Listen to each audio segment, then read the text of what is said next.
Hello friends, and welcome back to my channel Moonlit Books. My name is Kristen and today I'm coming at you with my April wrap-up. So before we dive into this video, I just wanted to say that it would mean a lot to me if you would consider subscribing to my channel or liking this video. I upload new bookish content every Thursday and you won't want to miss it. So if you saw my April TBR, you will know that my goal in April was to read only books published in 2015. I was very involved in the bookish community from like 2013 to 2017, so I have a lot of books from that time period on my shelves that I just haven't gotten around to reading because there are constantly new releases coming out that I feel more compelled to read than the ones that are already on my shelf. So I decided to challenge myself to only read those 2015 releases, and I did pretty well, but I did end up reading one book from 2017 just because I wasn't feeling what was on the rest of my TBR pile. I am a super huge mood reader and I wanted to keep on reading, but I knew that any of the books that I started in my TBR pile weren't gonna do it for me, so I decided to stray from my TBR and I just picked up a book off of my shelf because I just needed to keep reading, and you know, better to break the rules and keep on reading than to break them in some other way. So here is the pile of books. Oh my goodness. These are all of the books that were on my April TBR, and here are the books that I finished in April. And then I also started and DNF'd this one, but we'll get into that a little bit later. So let's just jump right in and talk about the reading month. I almost just dropped a book on the floor. Talk about the reading month that I had in the month of April. So I started this month off by reading The Heir and the Crown by Kira Cass. And these books are just so light, so fun. They are the fourth and fifth books, or like a spin-off duology of the Selection series. For those of you who don't know, the Selection series is a YA dystopian set in a futuristic America where there is a monarchy, and every time the prince comes of age and is almost about to take the throne, there is a selection for him to find a bride, which is essentially the same concept as The Bachelor. And these books follow the daughter of the two main characters of the Selection series, and it is about her selection, so it's practically a season of The Bachelorette. She brings in all of these men from all over the country to be her suitors in her selection process, and it's just really fun and light and entertaining, and you really get to know the characters and the people that she brings in. Our main character, Eadlyn, is just so fun and so entertaining, and going into this she has absolutely no desire to fall in love or find a husband, and watching her kind of thaw to that idea throughout the course of these two books was just so much fun, and I just genuinely really ended up enjoying the two of these. I originally read the Selection series probably in like 2014 or 2015, so kind of diving back into that world was a lot of fun. And these are just, like I said, they're really light, they're really easy. I gave them both 4 out of 5 stars. They were just like a nice way to start off April. I flew through both of them. I read each one in a day each, and they really set a nice pace for me this month. And yeah, they were nice, they were good, and they were so much fun.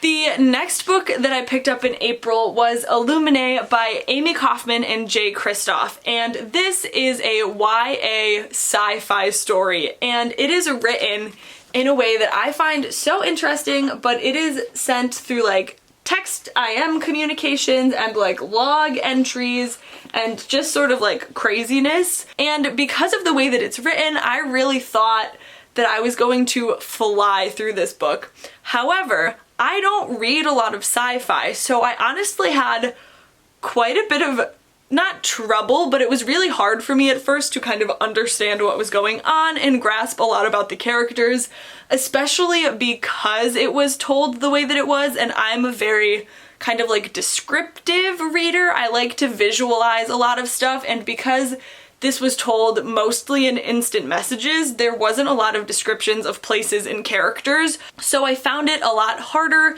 to kind of put people with who they were and where they were, and I actually ended up reading the first 300 pages of this, taking a break to read another book, and then finishing it and reading the last 300 pages, just because it really was taking a lot of my brain power to get through it and I needed to take a break. All of that being said, I did really enjoy this book once I finally was able to kind of figure out more of what was going on, and even when I didn't really know what was going on, I was still enjoying it. The premise of this book is that we are thousands of years in the future, and we are following main characters Katie and Ezra, who have just been rescued from their home planet where they were living after it was attacked by this corporation who wanted to take it over to mine resources that are there. Aboard the ships that they are on that have saved them, one of them has a very corrupt, kind of insane AI system, and this AI thinks that it is helping the people on these ships. It actually ends up killing a lot of people, which obviously is not an ideal situation. And within these books, Katie is actually a hacker, so we spend a lot of the book following her, trying to kind of overrun this AI and learn more about its systeming and the way that it communicates. And Ezra is a fighter pilot, so we get to see a lot more action from his point of view. It was just a really interesting story, and it also, you know, it has a little bit of romance in it because it is a YA book, and what good is a YA book without a little bit of romance in it, right? That is all I have to say about Illuminae. This is also the first in a trilogy. I don't really know when the next two are going to make their way into my TBR, but I did really enjoy this one. This book is the one that I read in the middle of reading Illuminae, and that is Saint Anything by Sarah Dessen. It was exactly what I needed to take a break from Illuminae and just kind of totally switch gears. This is a YA contemporary book. I have read one of Sarah Dessen's other books like a really long time ago, and I remember just absolutely hating it, so I was a little bit hesitant going into this one. I ended up giving this 4 out of 5 stars. Honestly, it's probably closer to like 4.5 out of 5 stars. For the most part, this is just such a cute, comforting story about friendship and romance and kind of growing into yourself, but it also tackles a lot of difficult themes. Our main character, Sydney, her older brother, has just gone to jail, and there are also themes of sexual harassment bordering on sexual abuse, so it definitely has some heavy topics to it, but it was written in such a way that it was just so interesting and intriguing to see the way that all of the characters came together. It took place mostly at kind of a hole-in-the-wall local family-owned pizza shop where Sydney meets these 3 new siblings after she has transferred to a new school, and it really just follows the way that their friendships start to unfold and the romance that comes out of one of those friendships. It really was just balanced super well between those harder themes and like family struggles and just the light friendship and kind of coming into yourself. And those are my favorite kind of YA contemporaries. I love that balance between light and fun and fluffy, but also really talking about things that need to be and should be talked about, especially at the age of these characters and the audience that it is usually written for, those teens and kids in high school. It is just like so important to be touching on a lot of the themes that were touched upon in this book. And because of that, I really enjoyed it, and I'm so glad that I picked it up. I'm really glad that I gave Sarah Dessen another chance. I definitely think that I will be reading more of her books in the future because I really loved this one a lot. If you're looking for kind of a gritty YA contemporary, I would definitely recommend picking this one up. So the next book that I started was The Girl on the Train by Paula Hawkins, and this is a book that I really wanted to like because I have just heard a lot of really good things about it, and I have kind of been reading more thriller mysteries recently and I've been liking them, but they're not my favorite genre, and I really only read 45 pages of this book before I had to stop reading it. This book, the main character is a crazy middle-aged woman, and I just have no interest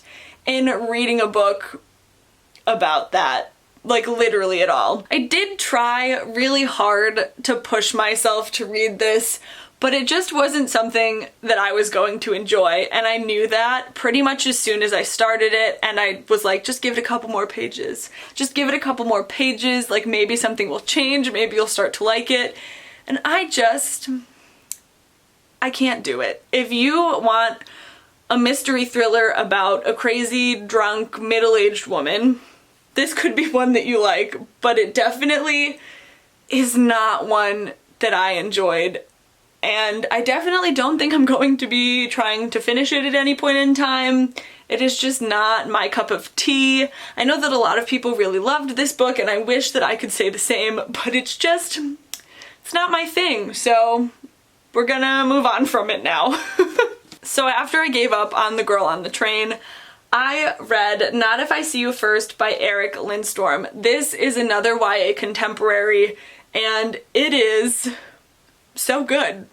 It was just so wonderful. This book follows main character Parker Grant, and she is a blind girl who just is such a badass. She is such an incredible main character. I absolutely loved every second that I spent with her, and it was just such an interesting perspective to read from because I have never read a book with a blind main character. I don't think I've ever read a book with a blind character, period, before I read this one. It was just really interesting to watch Parker grow throughout the course of this book. She is struggling with the recent death of her father, and she has also been recently reunited with her 8th grade, like, fling, best friend turned lover, and their relationship had a really rocky ending when they were in 8th grade, and they are now, I believe, juniors in high school when this book takes place, and they have kind of come back into each other's lives, and she doesn't know what to do about it. And the characters in this book,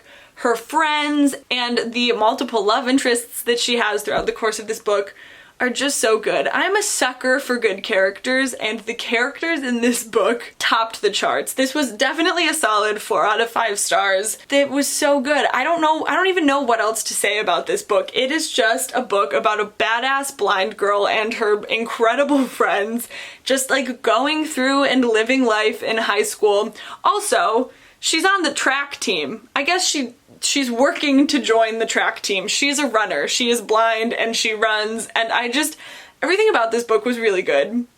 It made me really happy, and it was just so nice.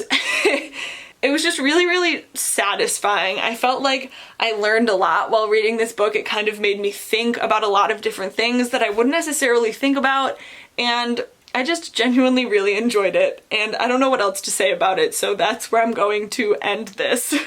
So we have reached the last book that I have read in this month of April, and it is the one that broke my TBR. And the reason that I ended up breaking my TBR is more or less because I watched Shadow and Bone on Netflix, and I couldn't stop thinking about it, and all of the books that I had left from 2015 were like heavy, like fantasy sort of books, and I knew that I wouldn't be able to focus on them because so much of my brain was being taken up by Shadow and Bone and the Six of Crows characters, and so I decided that I would read something else that was super light, but also something that recently had a movie adaptation made of it because I just needed to continue to feel the serotonin of watching book characters on screen. And while I haven't actually watched the movie yet, I am so looking forward to it.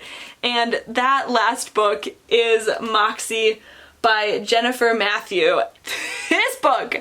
This book was, I think, my only 5 out of 5 stars that I read in the month of April, but my god, this book is so good and just so important. If you haven't read this book or you haven't watched the movie, it is an incredible feminist story about these high school girls in kind of like a nowhere town in Texas who just have these super horrible misogynistic teachers and principals, and they just want to make a change. So our main character, Vivian, who is inspired by her mom's rebellious teenage years, decides to start this magazine that she calls Moxie.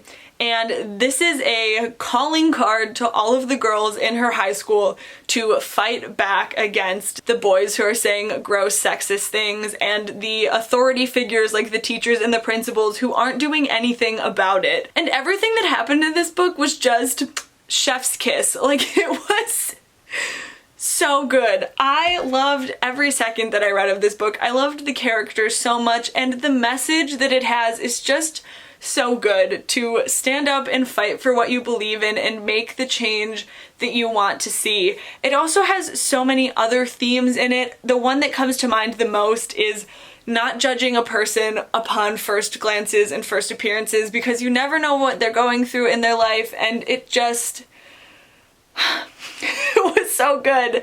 And I'm so glad that I still have the movie to watch for this and kind of a way to revisit these characters in this world. And wow, it was so good. It also, one of my absolute favorite things about this book is that it's so perfectly tied in feminism and being anti-patriarchy and systems that put women down, but still being able to actively want to pursue a relationship with a man. That was one of my absolute favorite things about this, because you can be a feminist and want to crush the patriarchy and still want a boyfriend. And I just thought that that was so good, because I feel like the way that it was written and the way that those two things were tied together really made it even more powerful. And also, Vivian's love interest, Seth, is just a squishy little egg boy. Like, he was so perfect, and I love him. And also, all of Vivian's friends, all of the girls in this book were such badasses, and I loved them. They were so incredible, and they just fought for what they wanted and what they deserved, and I loved them. I have a lot of emotions about this book. It was very powerful and very good, and if you want some high school feminism, just go read it. So with that being said, we have reached the end of this video. These beautiful little stack, and I guess we'll throw this one on top even though I didn't finish it. This beautiful stack are all of the books that I read or attempted to read in the month of April, and it was just such a fun month of reading. Yeah, I just really enjoyed this month, even with the little snafu of me not liking The Girl on the Train. I had a really good reading month. Shadow and Bone came out on Netflix. I will be uploading some sort of video about that at some point in time, probably in the month of May. But yeah, it was a good month. April has been very good to me. I love spring. The flowers are coming out. There are leaves on the trees. There are books to be read.